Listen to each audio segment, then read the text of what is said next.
Hello friends, कसे आहात? I hope मित्रांनो तुम्ही आनंदात असाल. मित्रांनो, आज आपण घेत आहोत इयत्ता 8वी, विषय आहे सामान्य विज्ञान. आपलं प्रकरण संपलेलं आहे 17वे मानवनिर्मित पदार्थ. त्याचा आज आपण स्वाध्याय मित्रांनो पाहणार आहोत. त्यामुळे व्हिडिओ जो आहे अतिशय महत्त्वाचा होणार आहे. तो व्हिडिओ शेवटपर्यंत बघा, जेणेकरून तुम्हाला सर्व प्रश्नांची उत्तरं जी आहेत ती सहज लिहिता येतील.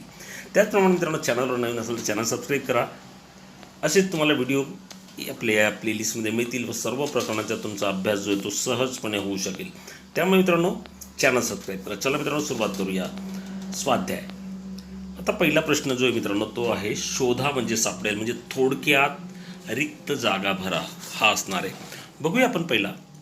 प्लॅस्टिकमध्ये टिंब हा गुणधर्म आहे, म्हणून त्याला हवा तो आकार देता येतो. मित्रांनो, हवा तो आकार देता येतो या गुणधर्माला आपण शिकलोय. काय म्हणतात तर आकार्यता असे म्हणतात. म्हणून प्लॅस्टिकमध्ये आपल्याला इथे लिहिता येईल आकार्यता हा गुणधर्म आहे, म्हणून त्याला हवा तो आकार देता येतो. म्हणजे इथे उत्तर असणार आहे मित्रांनो आकार्यता. लक्षात घ्या, आकार्यता हे या पहिल्या गाळलेल्या जागेचं उत्तर असणार आहे, की जे तुम्हाला आता सहज कळालं असेल. ओके. आता मित्रांनो, पुढचा प्रश्न लगेच बघूया. मोटार गाड्यांना डॅश डॅश टिंबची कोटिंग करतात. मित्रांनो, आपण धडा ज्यास अभ्यासला त्यास तो शिकलो आहोत, ते आहे टेफ्लॉन. टेफ्लॉनची कोटिंग जे आहे ते मोटार गाड्यांना केलं जातं. त्यामुळे इथे जे उत्तर असणार आहे दुसऱ्याचं उत्तर असणार आहे मित्रांनो टेफ्लॉन. तिसरं उत्तर बघूया. थर्माकोल जो आहे टिंब तापमानाला द्रव अवस्थेत जातो. मित्रांनो, याचं उत्तरसुद्धा आपण धडा शिकताना शिकलेलो आहोत. थर्माकोलचं तापमान जे आहे 240 अंश सेल्सिअस झालं तर तो द्रवामध्ये जातो. म्हणून तिसऱ्याचं उत्तर जे मित्रांनो ते तुम्ही लिहू शकता 240 अंश सेल्सिअस. हे आपलं तिसरं उत्तर असणार आहे. हे तुमच्या लक्षात आलं असेल. आता मित्रांनो, शेवटची जी गाळी जागा आहे ती आपण बघूया. टिंब काच पाण्यात विरघळते. मित्रांनो, पाण्यात विरघळणारी काच जलकाच, जल म्हणजे पाणी आणि त्यावरूनच त्याचं नाव ठेवलं गेलं आहे जलकाच किंवा वॉटर ग्लास त्याला आपण म्हणतो. त्यामुळे याचं उत्तर असणार आहे जलकाच. अशा पद्धतीने तुम्हाला या चारही रिक्त जागा मित्रांनो भरता आल्या असतील. पुढचा प्रश्न आपण मित्रांनो बघणार आहोत, तो बघूया. थोडक्यात जो आहे माझा जोडीदार कोण, म्हणजेच काय जोड्या लावा. प्रश्न पहिला अस्तंभमध्ये बघूया. शिसेयुक्त काच. आता मित्रांनो, शिसेयुक्त काच जी आहे तर हिचा वापर जो आहे तो साधारणपणे आपण विद्युत उपकरणं जे आहेत, विद्युत बल्ब जे आहेत त्याच्या काचेसाठी करतो. म्हणून शिसेयुक्त काच म्हणजे येणार उत्तर त्याचं विद्युत बल्ब. ओके. दुसरा प्रश्न आहे मित्रांनो बॅकेलाईट. आता बॅकेलाईट याचं उत्तर आपण शोधणार आहोत. तर बॅकेलाईट मित्रांनो अतिशय रफ टफ असं हे थोडक्यात काच असू शकते. त्यामुळे इलेक्ट्रिक स्विच जी आहे, प्लॅस्टिक म्हणूया त्याला, इलेक्ट्रिक स्विच जी आहे त्याची बनवतात. असा हा बॅकेलाईट, त्यापासून इलेक्ट्रिक स्विच जी ती तयार केली जाते. माफ करा, माझ्याकडनं काच बोललं गेलं. ओके. तिसरं उत्तर बघूया आपण. थर्माकोल. थर्माकोल आहे. थर्माकोलचं उत्तर आपल्याला लिहिता येईल मित्रांनो. थर्माकोलपासून काय केलं जातं तर आपल्याला माहिती आहे ज्या यूज अँड थ्रूच्या प्लेट्स आहेत त्या यापासून तयार केल्या जातात. मग थर्माकोलचं उत्तर असणार आहे प्लेट्स. ओके. प्रकाशीय काच. मित्रांनो, प्रकाशीय काच जी आहे त्यापासून भिंग, दुर्बीण आपण शिकलो आहोत नाही का. मग या ठिकाणी आपल्याला उत्तर ब स्तंभामध्ये दिले दुर्बीण, म्हणून प्रकाशीय काचचं उत्तर येणार आहे दुर्बीण. आणि शेवटचं पाचवं आहे पॉलीप्रोपिलीन. आता पॉलीप्रोपिलीनपासून मित्रांनो चटया ज्या आहेत या तयार केल्या जातात, हे आपण शिकलो आहे. त्यामुळे याचं उत्तर असणार आहे चटया. ओके. आता मित्रांनो, पुन्हा एकदा मी हे जोड्या ज्या आहेत त्या लावून दाखवते, त्या नीट लक्षात घ्या. पहिला जो प्रश्न होता शिसेयुक्त काच, यापासून विद्युत बल्ब तयार होतात, त्यामुळे विद्युत बल्ब. ओके. बॅकेलाईट, इलेक्ट्रिक स्विच तयार केले जातात, इलेक्ट्रिक स्विच. थर्माकोलपासून प्लेट्स तयार होतात, प्लेट्स. प्रकाशीय काच, दुर्बीण. आणि पॉलीप्रोपिलीन म्हणजेच चटया. अशा पद्धतीने याच्या जोड्या आपल्याला सहजपणे जोडता आल्या. पुढचा प्रश्न बघूया. पुढचा प्रश्न काय तो बघूया आधी. खालील प्रश्नांची उत्तरे लिहा. मित्रांनो, आपल्याला खालील प्रश्नांची आता उत्तरे लिहायची आहेत. त्यामध्ये पहिला प्रश्न आपण बघूया. थर्माकोल जो आहे हा कोणत्या पदार्थापासून तयार करतात. तर मित्रांनो, थर्माकोल जो आहे हा नेमका कशापासून तयार करतात, तर तो आपल्याला पदार्थ जो तो लिहिता येईल. पॉलिस्टायरीन या संश्लिष्ट पदार्थांपासून थर्माकोल जो आहे हा तयार केला जातो. लक्षात ठेवा मित्रांनो, पॉलिस्टायरीन या संश्लिष्ट पदार्थापासून थर्माकोल जो आहे तो बनविला जातो. ओके, पहिल्याचं उत्तर तुम्हाला कळालं असेल. दुसरा प्रश्न बघूया.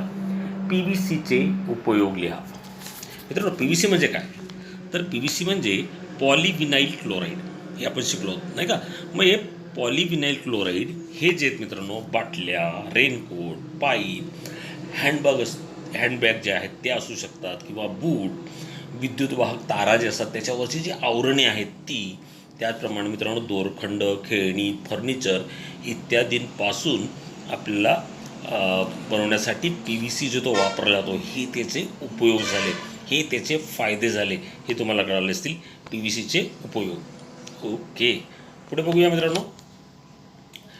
पुढे काही वस्तूंची नावे दिली आहेत, त्या कोणत्या निसर्गनिर्मित अथवा मानवनिर्मित पदार्थापासून तयार होतात ते लिहा. आता इथे आपल्याला काही नावं मित्रांनो दिली. आता चटई जर आपण बघितली, सुरुवातीला बघूया चटई. ओके, आता चटई मित्रांनो, यामध्ये जर आपण बघितलं तर निसर्गनिर्मित कच्चा माल जो आहे चटई बनवण्यासाठी बघा, सुती लागते नाही का बांधण्यासाठी, तागाचे धागे लागतात, सुतळी लागते. हे सर्व काय, हे निसर्गनिर्मित कच्चा माल आहे. हा सर्व निसर्गनिर्मित कच्चा माल आहे. आणि मानवनिर्मित कच्चा माल कोणता लागेल, तर मित्रांनो आत्ताच आपण जोड्यालामध्ये पण बघितलं तर प्रोपिलिन जे आहे यापासून सुद्धा आपल्याला चटया जे त्या बनवता येतात. मग मानवनिर्मित पदार्थ कोणता येईल, तर पॉलिप्रोपिलिन. आणि निसर्गनिर्मित कच्चा माल कोणता असणार आहे, तर तो आपल्याला सांगता येईल ताग किंवा सुतळी. दुसरा आहे पेला. पेला मित्रांनो बघितलं आपण तर धातू किंवा इतर धातूंची संमिश्र जे असतात त्यापासून सुद्धा पेले जे ते तयार आहेत. परंतु आता बघितलं तर काचेपासून तयार होतात नाही का. काचपासून म्हणजे मानवनिर्मित कच्चा माल आहे तो काच नाही का. काचेपासून पेले जे तयार केले जातात. पुढे आहे बांगडी. मित्रांनो, बांगडी जी आहे तर सोन्याच्याही बांगड्या असतात, चांदीच्याही बांगड्या असतात, इतर धातूंच्याही बांगड्या असतात. लाख, तांबे असा निसर्गनिर्मित त्यामध्ये कच्चा माल असतो. आणि जर आपण मानवनिर्मित बघितलं तर बांगड्या ज्या आहेत मित्रांनो, काचेच्या बांगड्या, त्याचप्रमाणे प्लॅस्टिकच्या बांगड्या, ह्या झाल्या मानवनिर्मित कच्च्या मालापासून तयार झालेल्या. पुढे खुर्ची. मित्रांनो, खुर्ची जी आहे मानवनिर्मित जर बघितलं तर लाकडापासून तयार झालेली खुर्ची आहे नाही का. लाकूड निसर्गनिर्मित कच्चा माल आहे. आणि मानवनिर्मित बघितला तर आपल्याला सांगता येईल मित्रांनो, प्लॅस्टिकपासून आता बऱ्याचशा खुर्च्या तयार होत आहेत, त्यामुळे प्लॅस्टिक त्याचं उदाहरण देता येईल. गोणपाट. गोणपाट तर आपल्याला माहिती मित्रांनो, कापूस, काथ्या, ताग नाही का, यापासून गोणपाट तयार केला जातो, जो निसर्गनिर्मित कच्चा माल आहे. आणि गोणपाट प्लॅस्टिकचे पण आता तयार व्हायला लागले, त्यामुळे प्लॅस्टिक आपल्याला लिहिता येईल. खराटा. खराटा मित्रांनो, वेगवेगळ्या प्रकारच्या ज्या वनस्पती असतात नाही का, त्यापासून खराटा तयार केला जातो, किंवा तंतू, वनस्पती तंतू म्हणतो आपण त्यांना, त्यापासून खराटा तयार करतात. हे काय झालं, निसर्गनिर्मित. आणि मानवनिर्मित जर विचार केला तर प्लॅस्टिकचे तंतू तयार केले आहेत, म्हणजे थोडक्यात PVC जे आहे त्यापासून सुद्धा असे तंतू तयार करून खराटे त्यापासून तयार होतात. सुरी. सुरी मित्रांनो, जनरली आपल्याकडे लोखंडाची सुरी असते नाही का, म्हणजे धातू किंवा धातूंचे संमिश्र असतात. आणि मानवनिर्मित कच्चा माल तर प्लॅस्टिकच्या पण आलेल्या आहेत, ते तुम्ही पाहिले असतील. लेखणी.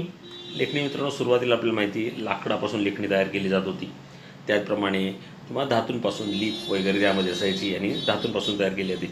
आता सर्रास प्लॅस्टिकपासून तयार केली जाते. म्हणजे हा निसर्गनिर्मित आपल्याला सांगतील धातू, लाकूड, आणि मानवनिर्मित कच्चा माल असेल प्लॅस्टिक. ओके, आता मित्रांनो पुढचा प्रश्न बघूया.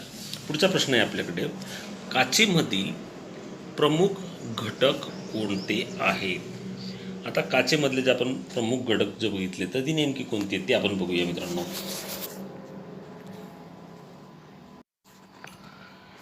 काचेमधील प्रमुख घटक आहे सिलिका आणि सिलिकेट. हे त्याचे प्रमुख दोन घटक आहेत. आपल्याला फक्त प्रमुख घटक विचारलेत, त्यामुळे याचं उत्तर फक्त सिलिका आणि सिलिकेट हे काचेतील प्रमुख घटक आहेत. हे याचं उत्तर तुम्हाला सहज लिहिता येईल. ओके, आता पुढचा प्रश्न मित्रांनो, प्लॅस्टिक कसे तयार करतात. मित्रांनो, खरं तर हा प्रश्न ब्रॉड क्वेश्चन म्हणजे मोठ्या प्रश्नांमध्ये विचारला जाईल, कारण की त्याची पूर्ण आपल्याला निर्मिती आपल्याला लिहावी लागेल या प्रश्नामध्ये. तर बघूया आपण प्लॅस्टिक कसं तयार होतं. तर नैसर्गिक वायू, क्रूड तेल, दगडी कोळसा, खनिज, वनस्पती अशा विविध पदार्थांपासून प्लॅस्टिकचं खरं तर उत्पादन जे ते केलं जातं. सुरुवातीला मित्रांनो पहिले संश्लेषित प्लॅस्टिक हे सेल्युलोज या वनस्पती आणि झाडांपासून मिळणाऱ्या पदार्थांपासून बनवले गेलं होतं. हे सेल्युलोज काही रसायनांसोबत तापल्यानंतर प्लॅस्टिकसारखा पदार्थ जो तो तयार झाला होता. मग त्यानंतर नैसर्गिक वायू, क्रूड तेल आणि दगडी कोळशात असणाऱ्या वेगवेगळ्या कच्च्या मालापासून प्लॅस्टिकची निर्मिती जी ती करता येऊ लागली. बरेचसे प्लॅस्टिक हे हायड्रोकार्बनपासून बनवण्यात येते. साध्या व समान रेणूच्या साखळीने प्लॅस्टिकची रचना झालेली असते. त्या साखळ्यांना पॉलिमर असे म्हणतात. म्हणूनच निरनिराळ्या प्रकारच्या प्लॅस्टिकचे नाव जर आपण बघितलं तर ते पॉलीने सुरू होतं ना, जसं पॉलिथिलीन, पॉलिप्रोपिलीन, पॉलिस्टायरीन, नाही का. हे पॉलिमर कार्बन आणि हायड्रोजनपासून बनलेले असतात. तसेच oxygen, nitrogen, sulphur, chlorine, fluorine, phosphorus किंवा सिलिकॉन असेही त्यामध्ये घटक असतात. आणि कारखान्यामध्ये योग्य ती प्रक्रिया करून, रासायनिक प्रक्रिया करून या प्लॅस्टिकची निर्मिती जी आहे मित्रांनो ती तयार केली जाते. आय होप मित्रांनो हा प्रश्न पुन्हा दोनदा ऐका, म्हणजे तुम्हाला त्याचं उत्तर सहजपणे लिहिता येईल. आता पुढचा प्रश्न जो आहे तो मित्रांनो आपण बघणार आहोत. तो काय तो आपण नेमका बघूया. ओके, पुढचा प्रश्न आहे फरक स्पष्ट करा. आणि मित्रांनो हा प्रश्न जो आहे हा नक्की तुम्हाला परीक्षेमध्ये नेहमी विचारला होता, त्यामुळे अतिशय महत्त्वाचा आहे आणि सोपासुद्धा आहे. सुरुवातीला आपण बघणार आहोत मानवनिर्मित पदार्थ आणि निसर्गनिर्मित पदार्थ. आता मित्रांनो मानवनिर्मित म्हणजेच काय, प्रयोगशाळेत त्यावर प्रक्रिया करून ते बनवले जातात, नाही का. मग मानवनिर्मित पदार्थ प्रयोगशाळेत तयार केले जातात. आणि निसर्गनिर्मित पदार्थ तर नैसर्गाची साधनसंपत्ती वापरली जाते, नाही का. निसर्गाची साधनसंपत्ती वापरून निसर्गनिर्मित पदार्थ जे ते तयार केले जातात. आता मित्रांनो मानवनिर्मित पदार्थ बनवताना खूप जास्त आणि कठोर प्रकारात प्रक्रिया कराव्या लागतात. त्यानंतरच मग ते आपल्याला जे गुणधर्म हवेत त्या पद्धतीचे पदार्थ बनवता येतात. आता निसर्गातून मिळणाऱ्या पदार्थांवरती जर बघितलं तर जास्त प्रक्रिया करावं लागत नाहीत. ते आपण तसेच वापरण्याचा प्रयत्न करतो किंवा तसेच ते सहजपणे वापरता येतात. हा एक फरक सांगता येईल. तिसरा फरक मित्रांनो मानवनिर्मित पदार्थ जास्त टिकाऊ असतात. त्यांच्या टिकाऊपणाची कालमर्यादा जी ही जरा जास्त असते. तसं निसर्गनिर्मित पदार्थ जे ते जास्त टिकू शकत नाही, नाही का.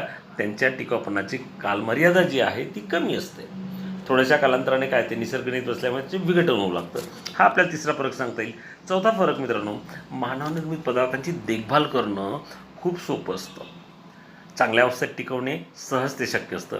मात्र निसर्गनिर्मित पदार्थ जे आहेत मित्रांनो हे टिकवणं किंवा त्यांची देखभाल करणं हे जरा अवघड असतं. शेवटचं आपण बघूया. मानवनिर्मित पदार्थ अशाश्वत असतात, त्यामुळे त्यांचा पर्यावरणावर नकारात्मक परिणाम होत असतो. आणि निसर्गनिर्मित पदार्थ कसे असतात ते शाश्वत असतात. त्याचा पर्यावरणावर कोणताही विघातक परिणाम होत नाही. कारण काय, त्याचं सहज विघटन होतं. अशाप्रमाणे मित्रांनो असे तुम्ही 5 फरक लिहू शकतात.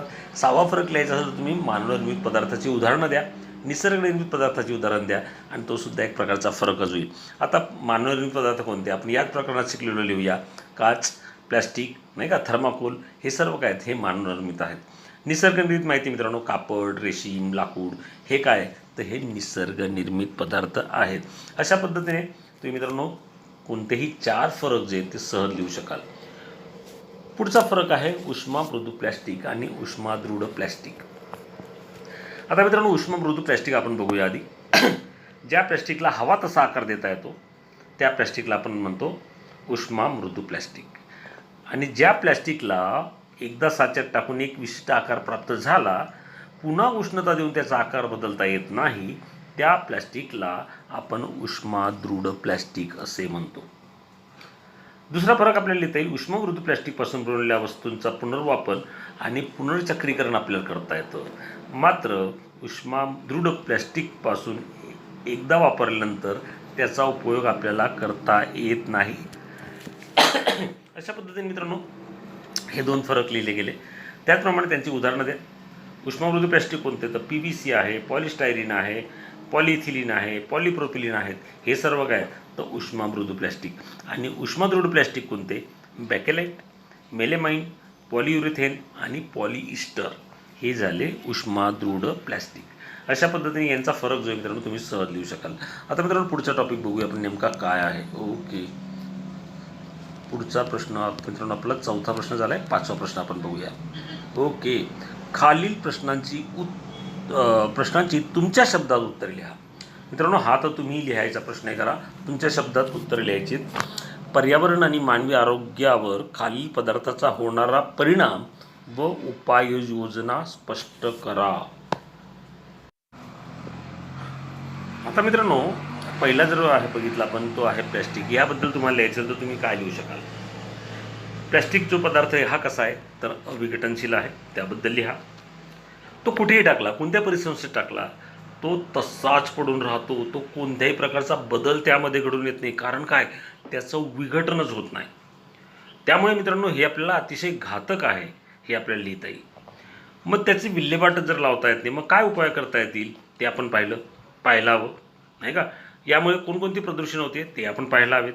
जर हे प्लॅस्टिक पाण्यात टाकलं तर काय होणार आहे, जलचर प्राण्यांची हानी होईल नाही का. जे जलचर प्राणी कासवांसारखे किंवा माशांसारखे हे शैवाल समजून खातात आणि परिणामी ते गुदमरून मरतात.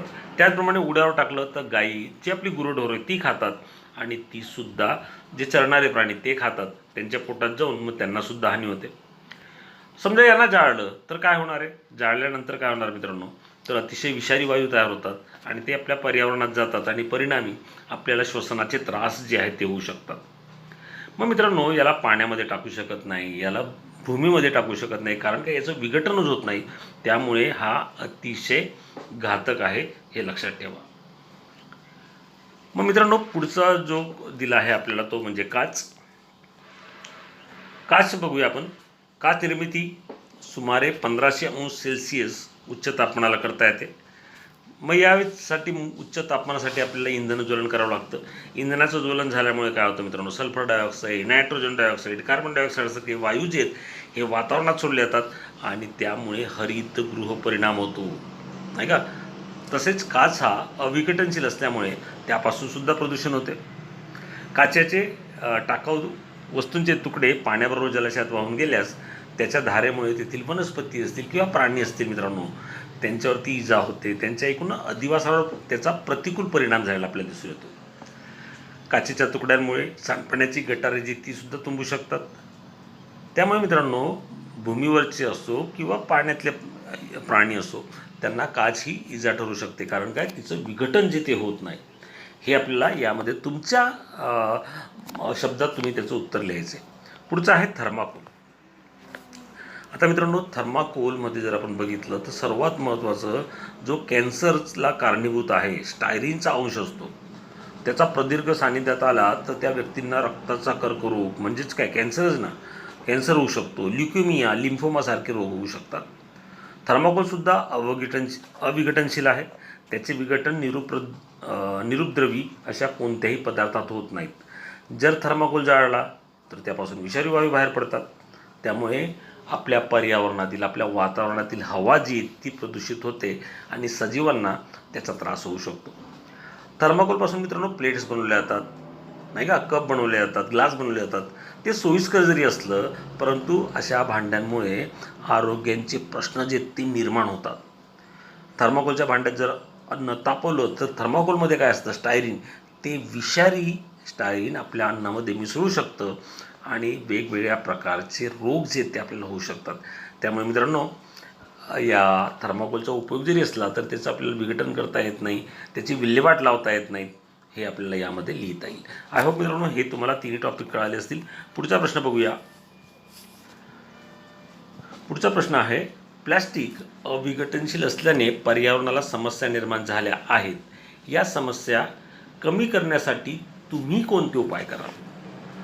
आता मित्रांनो उपाय जर करायचे म्हटले तर सर्वात महत्त्वाचं म्हणजे काय तर प्लॅस्टिकचा वापर कमीत कमी करावा. सर्वात महत्त्वाचं म्हणजे त्याचा वापरच कमी करावा. तसेच तेच प्लास्टिक पुन्हा वापरता आलं तर बघावं जेणेकरून दुसरं प्लॅस्टिक तयार होणार नाही, म्हणजे मागणी कमी होईल. त्याचप्रमाणे पुनर्वापर म्हणजे रियूज त्याचा करायला हवा. त्यामुळे प्लॅस्टिक वापराचे प्रमाण कमी होऊ शकते. काही प्लॅस्टिक जे आहेत मित्रांनो त्याचं रिसायकलिंग करून म्हणजे पुनर्चक्रीकरण करून नव्या स्वरूपात उपलब्ध करून घेता येतात. अशा प्लॅस्टिकचा जास्त वापर करावा. मग अशा पद्धतीने जर मित्रांनो आपण वापर केला तर कमीत कमी प्लॅस्टिक जे ते वापरलं जाईल. काही ठिकाणी मित्रांनो टाकाऊ जे प्लॅस्टिक आहे की नाही त्यापासून रस्ते बांधणी करता येते. म्हणजे बराचसा प्लॅस्टिक जो आहे त्याचं विल्हेवाट अशा पद्धतीने आपण लावू शकतो आणि उपयोगात त्यांना घेऊ शकतो. त्याचप्रमाणे मित्रांनो कुठेही प्लॅस्टिक टाकणं जे हे चुकीचं आहे, त्यामुळे घातक परिणाम होतात. त्याऐवजी त्याचं एकत्रीकरण घ्यायचं आणि ते विकणे, भंगारवाल्यांना विकले, जेणेकरून ते पुनर्चक्रीकरणासाठी पाठवलं जाईल. त्याचप्रमाणे मित्रांनो प्लॅस्टिकच्या ऐवजी ज्या पर्यावरणास हानी पोहोचवणार नाहीत अशा पर्यायांचा आपण वापर करावा. उदाहरणार्थ बघा प्लॅस्टिकचे मित्रांनो काही यूज अँड थ्रूचे ताट घेतले जातात, त्याच्याऐवजी कागदाचा आपण वापर केला तर तो चांगला राहील, नाही का. प्लॅस्टिकमुळे होत असलेली हानी जी आहे याची जनजागृती करणं गरजेचं आहे. ते लोकांपर्यंत पोहोचलं तर प्रत्येक व्यक्ती जो आहे प्लॅस्टिकचा कमीत कमी वापर करण्याचा प्रयत्न करेल आणि त्यापासून होणारी जी आहे हानी ही टाळली जाईल. ओके मित्रांनो, आय होप तुम्ही हा सुद्धा प्रश्न तुमच्या शब्दात लिहिणं गरजेचं आहे, तो तुम्ही लिहाल. पुढचा प्रश्न बघूया मित्रांनो. पुढचा प्रश्न आहे टिपा लिहा. बघूया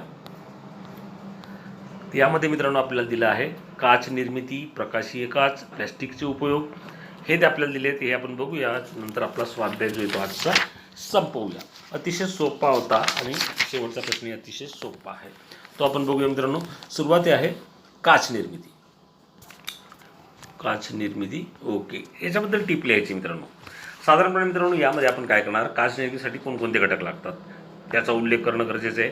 आपल्याला माहिती आहे वाळू, सोडा, चुनखडी किंवा अल्प प्रमाणात लागणारे मॅग्नेशियम ऑक्साईड यांचं जे मिश्रण आहे ते घेतलं जातं आणि त्याला काय केलं जातं, उष्णता दिली जाते.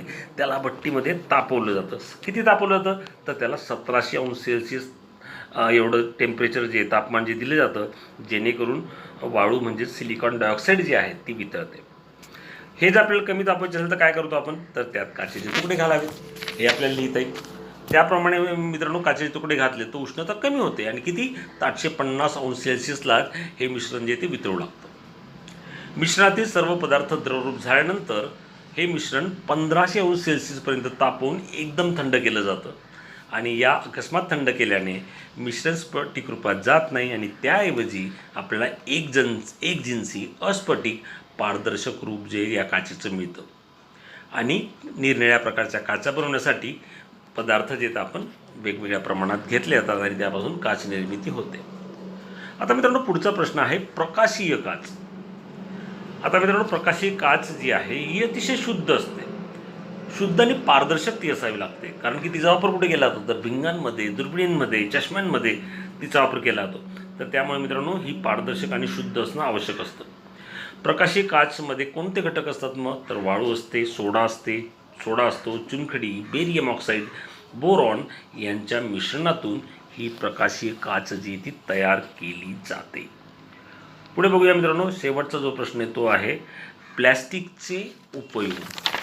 आता मित्रांनो प्लॅस्टिकचे उपयोग नेमके कोणते आहेत, तर प्लॅस्टिक जो आहे या जगामध्ये जर बघितला तर जास्त प्रमाणात वापरला जाणारा मानवनिर्मित पदार्थ आहे. मग या प्लॅस्टिकच्या प्रकारानुसार त्याचे उपयोग जे आहेत ते वेगवेगळे आहेत. आपण जर पहिला प्लॅस्टिक बघितलं उष्णमृदू प्लॅस्टिक, तर त्याचे पॉलिव्हिनाइल क्लोराईड म्हणजे PVC, नाही का, रेनकोट, पाईप, हँडबॅग हे त्यापासून बनवले जातात. दुसरं प्लॅस्टिक जे ते पॉलिस्टायरीन जे उष्णमृदू प्लॅस्टिक आहे, यापासून रेफ्रिजरेटरची प्लॅस्टिक किंवा उष्णरोधक भाग, यंत्रांचे गिअर, खेळणी, CD DVD कवर हे बनवले जातं. त्याचप्रमाणे मित्रांनो विघटनशील आपल्याला सांगता येईल पॉलिथिलीन या प्रकारचे प्लॅस्टिक वापरून दुधाच्या पिशव्या, पॅकिंगच्या पिशव्या हे बनवलं जातं. पॉलिप्रोपिलीनमध्ये बघितलं तर लाऊडस्पीकर किंवा वाहनाचे भाग, दोरखंड, चटया, प्रयोगशाळेतील उपकरणं इत्यादी बनवले जातात. हे झालं आपलं थर्मोप्लॅस्टिक म्हणजे उष्णमृदू. आणि दुसरं जे प्लॅस्टिक आहे त्याचे उपयोग कोणते, जे आहेत थर्मोसेटिंग, नाही का, ज्याला आपण म्हणतो उष्मादृढ प्लॅस्टिक. त्यामध्ये मित्रांनो बॅकेलेट हे प्लॅस्टिक येतं. याचा वापर रेडिओ, TV, नाही का, याचे कॅबिनेट म्हणजे बाहेरचे कवर बनवण्यासाठी, इलेक्ट्रिकचे स्विच असतील, खेळणी असतील, कुकरचं हँडलवरती आपल्याला सांगतो त्यापासून ते बनवलं जातं. मेलेमाइन या प्लॅस्टिकचा वापर कप, बशा, प्लेट, ट्रे यासारख्या रोजच्या वापरात वस्तू ज्या आहेत त्यापासून बनवलं जातं. इंजिनचे काही भाग बनवले जातात. पॉलियुरेथेन या प्लॅस्टिकचा उपयोग सबबोर्ड, बोटी, फर्निचर, वाहनांच्या सीट्स यासाठी तयार केला जातो. त्याचप्रमाणे पॉलिस्टर या प्लॅस्टिकपासून तंतुकाच, लेझर प्रिंटरचे डोनर्स कापड इत्यादी बनवले जातात. म्हणजे असे अनेक उपयोग मित्रांनो आपल्याला या प्लॅस्टिकचे जे ते लिहिता येतील. अशा पद्धतीने मित्रांनो तुम्ही ते नक्की लिहा. धन्यवाद. Good bye.